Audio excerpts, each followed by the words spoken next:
ಕರ್ನಾಟಕದ number 1 PU college Excel PU college Guruvayanakere.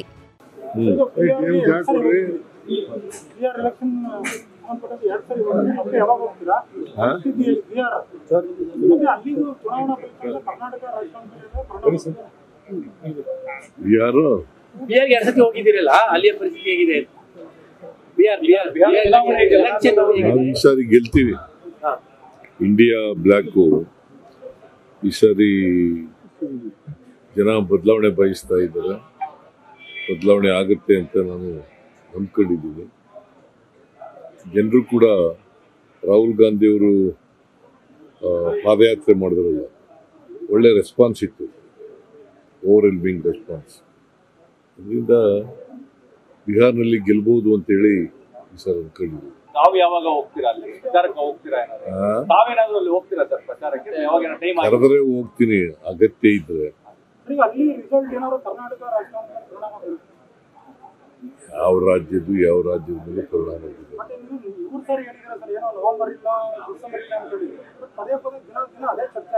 ಏನು ಅದೇ ನವೆಂಬರ್ ಕ್ರಾಂತಿ ಬಗ್ಗೆ ಪದೇ ಪದೇ ಚರ್ಚೆ ಆಗ್ತಾ ಇದೆ. ಎಲ್ಲಿ ಕ್ರಾಂತಿ ಇಲ್ರಿ? ಕ್ರಾಂತಿ ಅಂದ್ರೆ ಏನು? What do you mean by kranti? ಅವರ ಪ್ರಕಾರವಾಗಿ ರೆವಲ್ಯೂಷನ್ ಅಲ್ವಾ? ರೆವಲ್ಯೂಷನ್ ಆಗತ್ತಾ?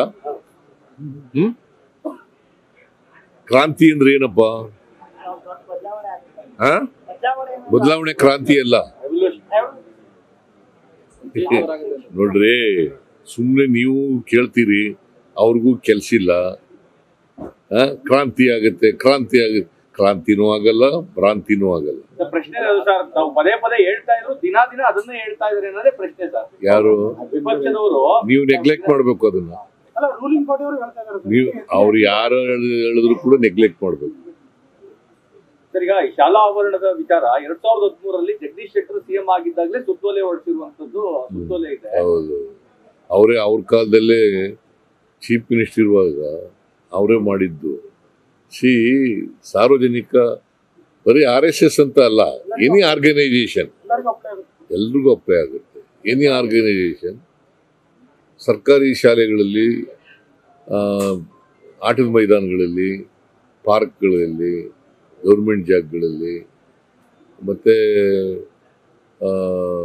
ಏಡೆಡ್ ಸ್ಕೂಲ್ಗಳಲ್ಲಿ ಅಲ್ಲಿ ಕೂಡ ಮಾಡಬಾರ್ದು ಅಂತ ಮಾಡಿದ್ದೀವಿ.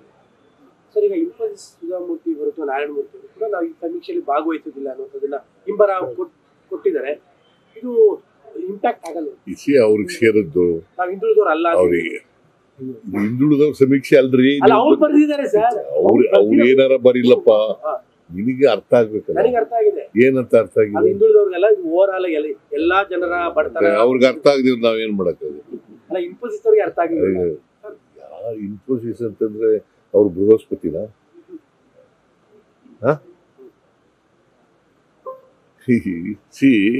ನಾವು 20 ಸಾರಿ ಹೇಳಿದೀವಿ, ಇದು ಹಿಂದುಳಿದವರು ಸಮೀಕ್ಷೆ ಅಲ್ಲ, ಗೊತ್ತಾಯ್ತಾ? ಇದು ಇಡೀ ಪಾಪ್ಯುಲೇಷನ್ ಸಮೀಕ್ಷೆ. ಹಾಗಾದ್ರೆ ನಾವು ಶಕ್ತಿ ಯೋಜನೆ ಮಾಡಿದ್ದೀವಿ. ಮೇಲ್ಜಾತಿಯವರು ಹೋಗಲ್ಲ, ಬಡವರು ಹೋಗಲ್ವಾ? ಗೃಹಲಕ್ಷ್ಮಿ ಮಾಡಿದ್ದೀವಿ, ಮೇಲ್ಜಾತಿಯವರು ಹೋಗಲ್ವಾ?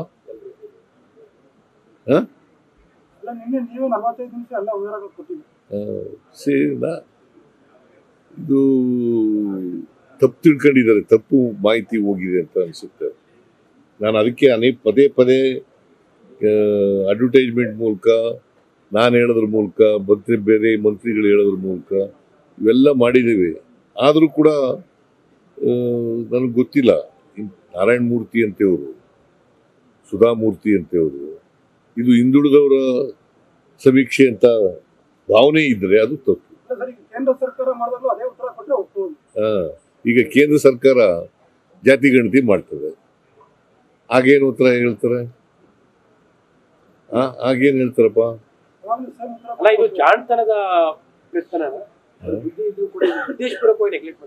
ಗೊತ್ತಿಲ್ಲ ನನಗೆ, ಅವ್ರಿಗೆ ತಪ್ಪು ಮಾಹಿತಿ ಇರಬಹುದು. ಇದು ಹಿಂದುಳಿದವರ, I am making it very very clear. ಇದು ಎಲ್ಲ ಜನರ, ಯಾವುದೇ ಜಾತಿಗೆ ಸೇರಿರಲಿ, ಯಾವುದೇ ಧರ್ಮಕ್ಕೆ ಸೇರಿರಲಿ, 7 ಕೋಟಿ ಜನಸಂಖ್ಯೆ ಇದೆ ಕರ್ನಾಟಕದಲ್ಲಿ.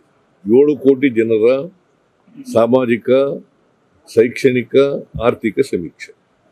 ಸರ್, ಈಗ ಕೆಲವೊಂದು ಐಟಿ ಕಂಪನಿಗಳು ಆಂಧ್ರದ ಪಾಲಾಗಿದೆ. ಹಾಗಾಗಿ ಆಂಧ್ರದ ಐಟಿ ಮಿನಿಸ್ಟ್ರು ಟ್ವೀಟ್ ಮಾಡ್ತಾ ಇದ್ದಾರೆ, ನಮ್ಮ ಕಾರವಾರ ತಡ್ಕೊಳಕ್ ಆಗ್ತಾ ಇಲ್ಲ ಕರ್ನಾಟಕಕ್ಕೆ. ಈಗ ನೋಡಿ, ಇನ್ವೆಸ್ಟ್ ಮಾಡೋರು ಎಲ್ಲಿ ಬೇಕೋ ಅಲ್ಲಿ ಮಾಡ್ತಾರೆ.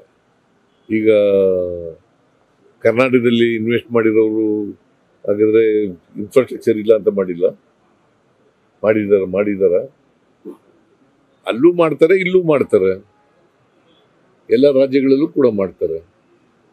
ಇನ್ವೆಸ್ಟ್ಮೆಂಟು ಈಗ ಎಂಥದ್ದು, ನಮ್ಮ ಐಫೋನ್ ತಯಾರು ಮಾಡೋದು ಕರ್ನಾಟಕದಲ್ಲಿ ಮಾಡಿದಾರಲ್ಲ, ಅಲ್ಲಿ ಮಾಡಿಲ್ಲ ಯಾಕೆ ಅಂತಂದ್ರೆ ಅವ್ರು ಎಲ್ಲಿ ಬೇಕೋ ಅಲ್ಲಿ ಮಾಡ್ತಾರೆ. ಅವರು ಟ್ವಿಟರ್ ಅಲ್ಲಿ ಕರ್ನಾಟಕವನ್ನು ಬಹಳ ಕೀಳಾಗಿ ಪ್ರತಿಬಿಂಬಿಸೋ ಕೆಲಸ ಮಾಡ್ತಾರೆ. ನಿಮಗೆ ಸಾಮರ್ಥ್ಯನೇ ಇಲ್ಲ, ಕಾರದ ಉರಿ ಜಾಸ್ತಿ ಎಲ್ಲ ಮಾಧ್ಯಮದವ್ರ ಸೃಷ್ಟಿ ಅದು. ಯಾವ ಟ್ವಿಟರ್ ಅವರು ಬೇಕು ಅಂತ ಮಾಡ್ತಾ ಇದ್ದಾರೆ, ಅದಕ್ಕೆ ನೀವು ಉಪಕಾರ ಆಗ್ತಾ ಇದ್ದೀರಿ. ನೀವು ಅಂದ್ರೆ ಮಾಧ್ಯಮದವರ ಕುಂಬಳಕಾಯಿನ ಕಳ್ಳಂದ್ರೆ ಎಲ್ಲಿ ಕುಂಬಳಕಾಯಿನ ಕಳ್ಳಂದ್ರೆ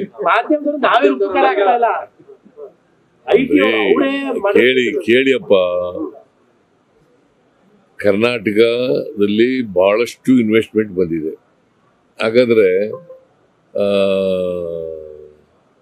ಗ್ಲೋಬಲ್ ಇನ್ವೆಸ್ಟ್ಮೆಂಟ್ ನಲ್ಲಿ ಕರ್ನಾಟಕ ನಂಬರ್ 1 ಹೆಂಗಾಗ್ತದೆ?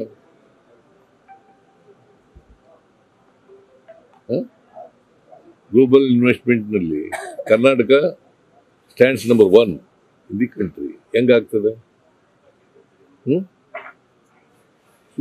ಬೆಂಗಳೂರಿಗೆ ಗುತ್ತಿಗೆದಾರ ಸಂಘದ ಅಧ್ಯಕ್ಷ ಮಂಜುನಾಥ್ ಮತ್ತೆ ಕಾಂಗ್ರೆಸ್ ಸರ್ಕಾರದಲ್ಲೂ ಕಮಿಷನ್ ತಗೊಳ್ಳುವಂತ ಕೆಲಸ ಆಗ್ತದೆ ಎಂದು ಆರೋಪ ಮಾಡಿದ್ದಾರೆ. ಗುತ್ತಿಗೆದಾರರ ಸಂಘದ ಅಧ್ಯಕ್ಷ ಹಂಗಂತ ಹೇಳಿ ಕೋರ್ಟ್ಗೆ ಹೋಗ್ಲಿ.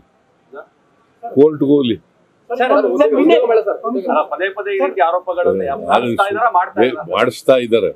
ನಿನ್ನೆ ನಿಮ್ ಮಗ ಹೇಳ್ತಾರೆ ನೀವೇ 5 ವರ್ಷ ಚೀಫ್ ಮಿನಿಸ್ಟರ್ ಅಂತ, ನಿಮ್ ಮಗನು ಕೂಡ ನಿನ್ನೆ ಹೇಳಿದ್ದಾರೆ. ಯಾರು? ಅವನಿಗೆ ಕೇಳಿ, ಅವನಿಗೆ ನೀವೇ ಹೇಳಿದ್ರಿ, ಅವನಿಗೆ ಕೇಳಿ. ನ್ಯೂಸ್ ಫಸ್ಟ್, ನಿರ್ಭೀತಿಯಿಂದ ನಿಮ್ಮ ಪರವಾಗಿ.